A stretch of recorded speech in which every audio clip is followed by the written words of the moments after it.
Welcome to Fetch.ai's video technical guide. This video is aimed at developers, hackers, and all those entrepreneurial folks so that we can show how our tools at Fetch.ai can help you reach your goals. At a high level, Fetch.ai is building an advanced AI system that connects agents, APIs, and databases together to dynamically solve tasks. My name's Josh. I'm a software engineer working primarily on integrations and demos at Fetch.ai. At Fetch.ai, we have four core products. We've got the AI engine, which is best showcased by DeltaV. DeltaV is a web chat interface which allows you to communicate with AI agents and the AI engine. Our AI engine leverages LLMs to understand human input and software code and schemas. This allows AI engine to discover services that can execute this task and then execute that task by contacting the relevant AI agents. The key thing to take from this is that the AI engine allows you to execute tasks on top of the power of LLMs. AI agents connect to this system as a hook to execute that task.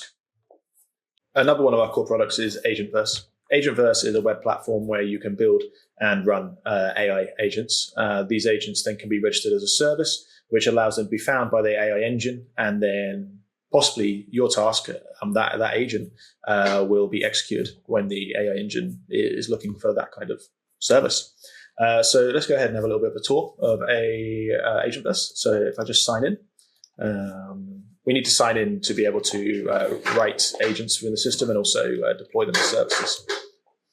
Okay, so let's take a look. So on the landing page, we've just got a list of all of our agents that are running, not our agents, but all the agents that are running and connected. So I'm just going to go ahead and look at my agents. So I've got 5 agents running. Alice is a demo. Actually, this isn't super important, but basically Alice is one of the agents that would communicate with another agent.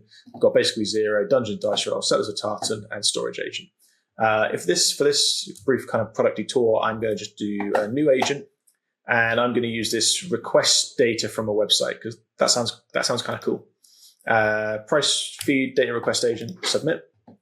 Okay, and let's go take a look at what it's doing.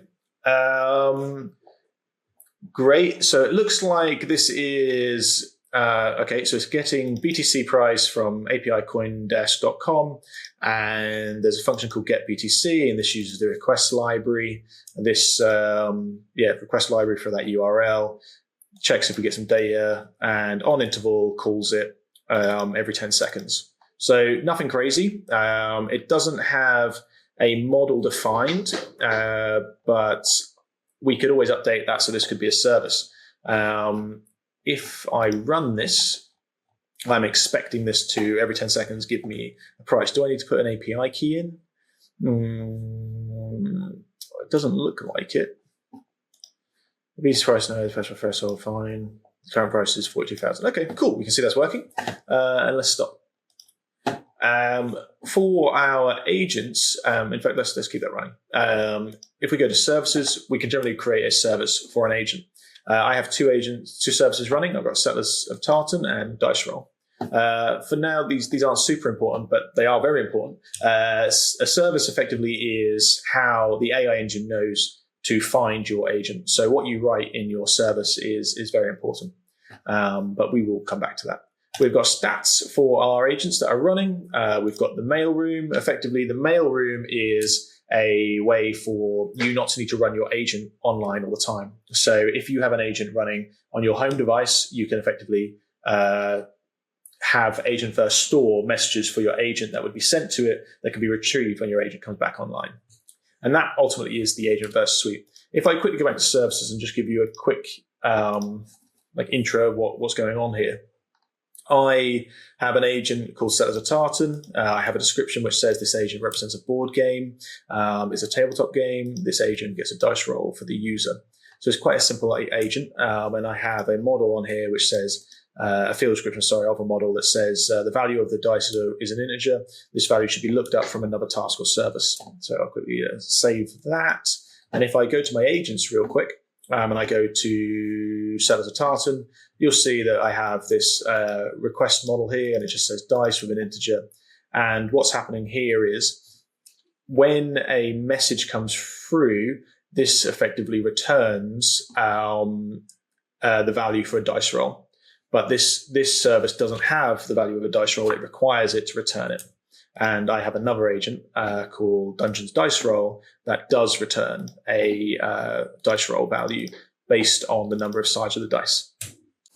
So the next of our core products is the microagents library. You can find this at github.com/Fetch.ai, and it'll be /uagents. So the microagents library is a Python library that allows you to build AI engine compatible agents. And these agents can act as multi-agents in a multi-agent system. Yes, so the library is open source. And there's a few things we should just highlight. So in Python, we have examples. These examples all will run on your local machine if you are compatible with Python. And we have at the core root, we've got integrations. So these are integrations where effectively we're connecting with external kind of libraries and toolkits. And that's kind of the core of microagents. Yeah. As the microagents library is one of our core products, when we have this Python library to use, I think it'd be a really good idea just to show you a quick demo of how this can run locally on your machine. So first off, I'm going to just create a directory to store this agent. So make the, let's call it demo agent. I'm going to change directory into demo agent, and then I'm going to do poetry init. Poetry just manages my virtual environment. And I'm just saying yes to everything because it's not too important right now. I'm going to go poetry shell to get into a shell. And then in here, I'm going to do pip install uagents. My poetry shell is Python 3.9, which is perfect for microagents library. And I think it's supported up to 3.12. Now I've installed the agent library, I should make a file, and let's call it agent.py. And I then need to create, let's just nano in and create the agent. So nano agent.py, and I have an agent ready to go, which is named Alice. Alice is very simple. Alice just responds to just outputs to log every 2 seconds. Hello, my name is the name that's defined as part of her context. So I'm just going to give her a random seed because it's safe to do that. It's good practice to do that. And then I will save my changes and let's run the agent. So Python agent.py. And then Alice has started. We've got hello, my name is Alice. And we also can see that Alice has started up a web server effectively. So Alice can receive messages from other agents, but Alice doesn't have that function to do so. So let's add that function. So I'm just going to stop at Alice for a second and nano into Alice again with agent.py. And I need to do a couple of things here. I need to define the model, if I remember rightly. So I'm going to do class message of type model. Yeah. And let's just say that this is going to be message in this type string. And then that looks like too many tabs. 1, 2, 3, 4. And then I need to define the function for Alice to respond to a message. And we can do that with this function, which effectively is async def message handler. And what we're saying is, Alice, whenever you see a message at your address, we will respond to it. What we should do here, I think, is also just add in maybe ctx dot address. So we can see Alice's address. Yep. And let's run Alice. Oh no. No, Alice agent. Sorry about that. Let's just remove. Oh, I didn't close it. That's why. Control X. Yes. And let's try again. Oh, I need to import models. This is good.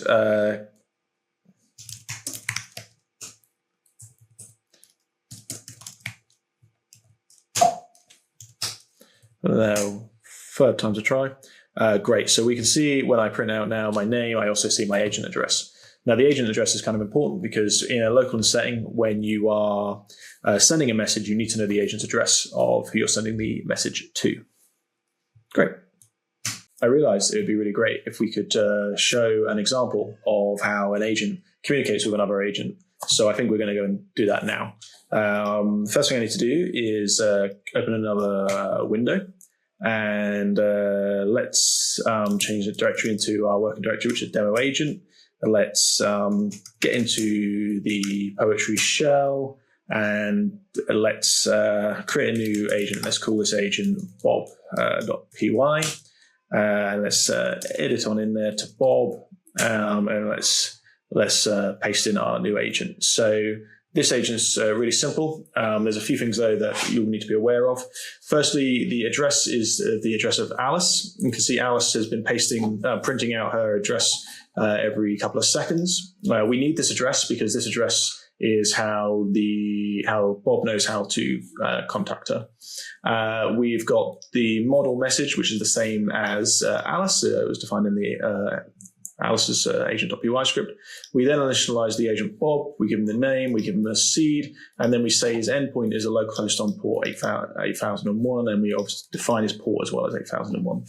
We then say on Bob every 2 seconds, send a message, and the message is just saying hello, but let's just update this, and let's say hello, Alice, great day today.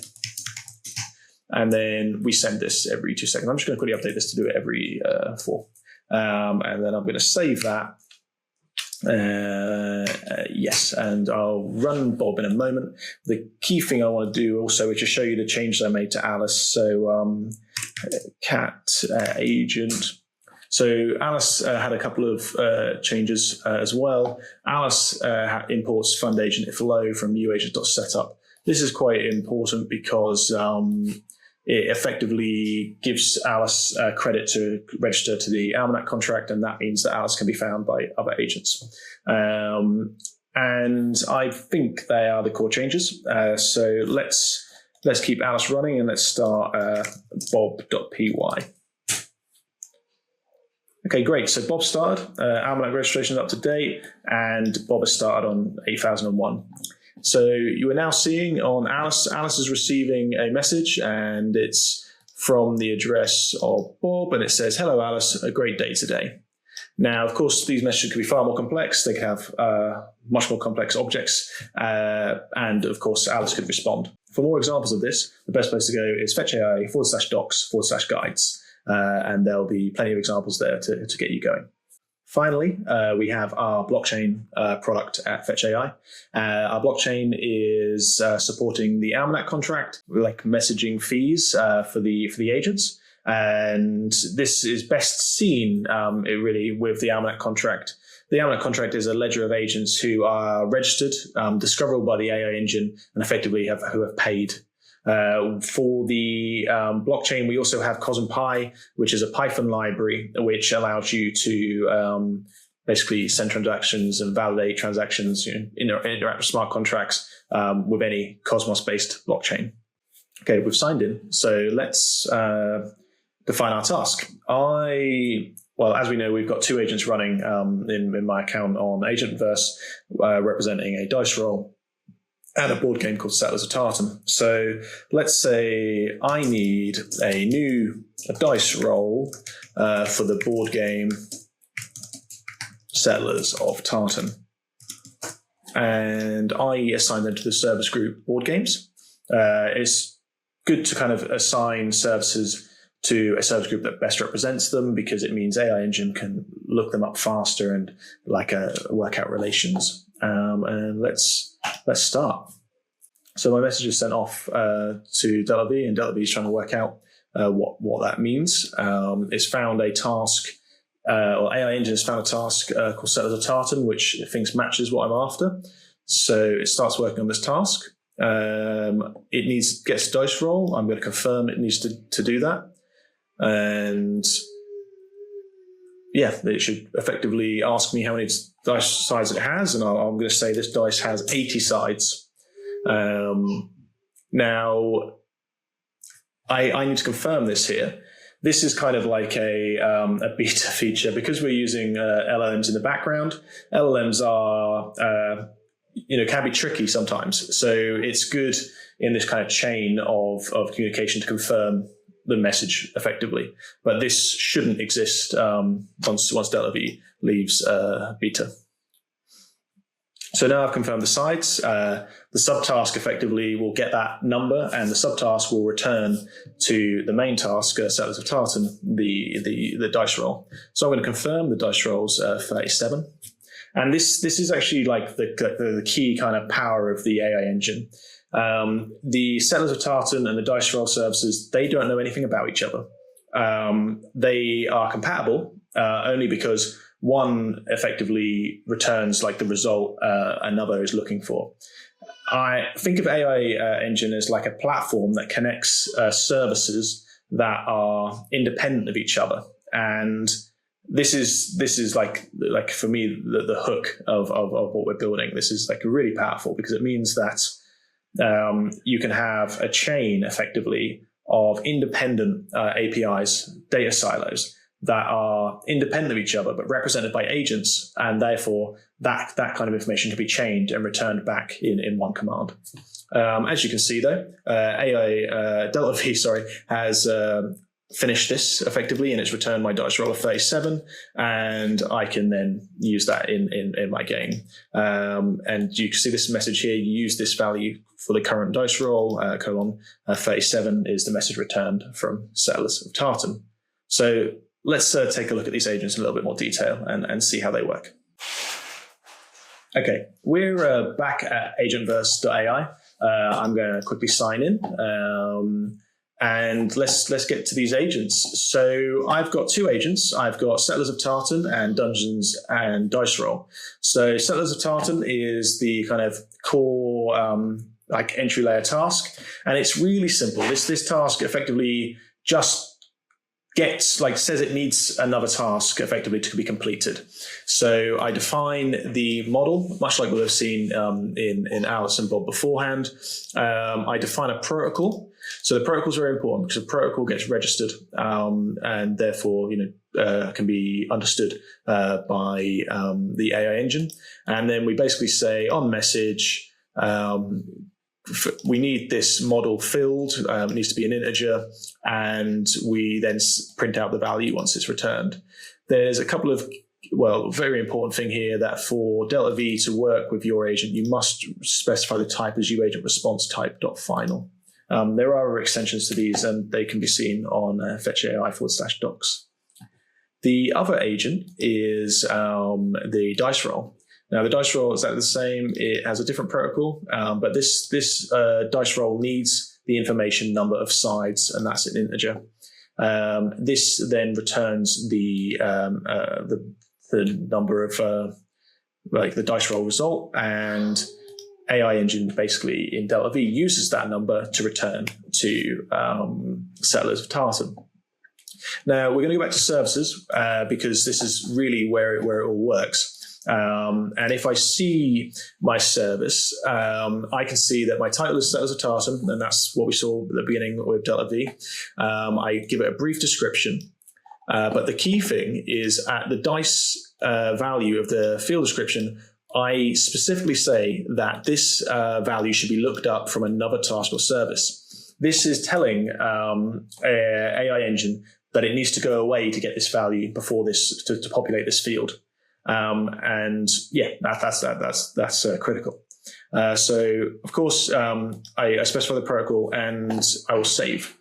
Just to quickly create a new service, so I can just show how this works. If I go basically 0, I have I set task, and again I can set my message field description value, whatever that means. But what I'm trying to show here is that this is populated based on the agent addresses you have in your agent. So once your agent is running and has registered the almanac, you can come here and create a service.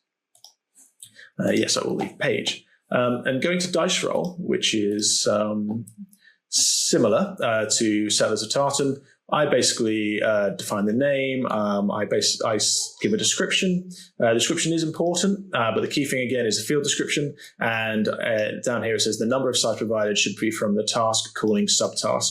And again, that means the AI engine knows it needs to get a value from the first task to send to the second. And this is how we internally would call this chaining.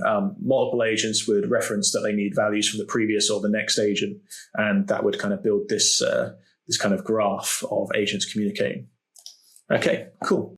So Fetch.ai/docs is a great place to find the information you require to build the projects that you're wanting to build. The best place to go in the beginning is guides. We have guides for AI agents, Agentverse, DeltaV, and the blockchain layer.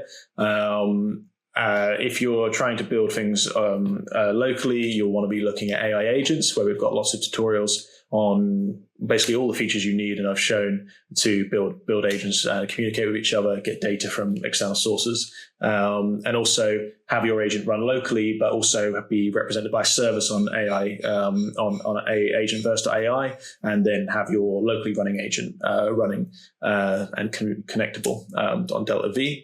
Of course, we've got more guides on Agentverse, and these are the core ones to define how you would create a service with your agent.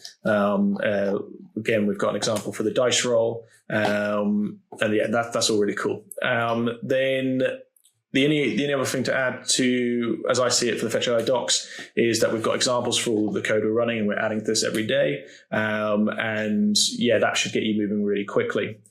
Finally, if you need help with anything you're working on, well, the best place to go would be Discord. There's links to it on Fetch.ai and Fetch.ai docs, but it takes us to Discord, and let's sign in. I should be ready. And yeah, you can ask here for help. Yeah, thank you.